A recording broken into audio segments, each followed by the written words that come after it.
Широківська територіальна громада, немов велика родина дружніх, небайдужих, гостинних та працьовитих землеробів, які щедро обдаровані природою.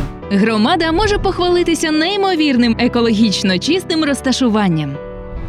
Безкраї степи, пагорби та лісові угіддя перетинають одразу 3 річки – Чугинка, Тепла та найчистіша річка Луганської області – Деркул. Є в громаді і унікальні місця, які вона радо покаже гостям. Зокрема, ландшафтний заказник загальнодержавного значення урочище Терське та заповідне урочище Киселева Балка, яке здавна славиться своїми святими джерелами з цілющою мінеральною водою. Неймовірна природа громади, сповнена краси, величності та спокою, здавна спонукала мешканців краю до духовного пошуку та зростання. Тому не дивно, що на її території знаходяться одразу 2 храми – Свято-Благовіщенський та Свято-Варварівський, а також Свято-Іоанно-Предтеченський чоловічий монастир. Прекрасна природа та святі місця громади створюють точку туристичної привабливості та перспективи для залучення інвестицій і розвитку туризму. У нас безумно красивый лес, к нам на речку приезжают все и креститься, и на Пасху.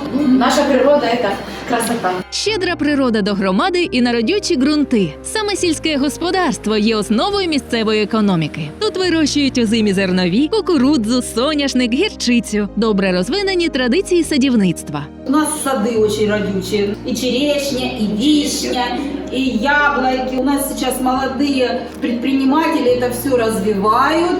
Свого часу територія активно розвивалася завдяки радгоспам «Індустрія» та «Чугинка». Після їх розвалу мешканці займались обробкою своїх земельних ділянок переважно самотужки. Тому на даний час характерною рисою громади є ведення особистого селянського господарства багатьма власниками земельних паїв, на відміну від загальнопоширеної практики здачі паїв в оренду фермерам. Хоча і великі та потужні фермерські підприємства успішно діють на широківських землях.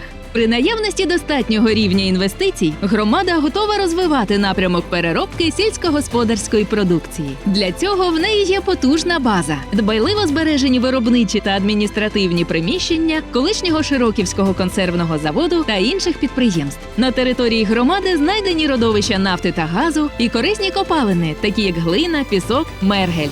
Та найголовніше, що люди Широківської громади – це гостинні та щирі господарі власних земель, дружні та відповідальні, що мудро розпоряджаються дарованими їм багатствами природи. Громада спроможна, у нас є усе. Це місце, де комфортно жити та ростити дітей. Для цього тут діють дитячий садочок, яскраво та творчо прикрашений місцевою художницею.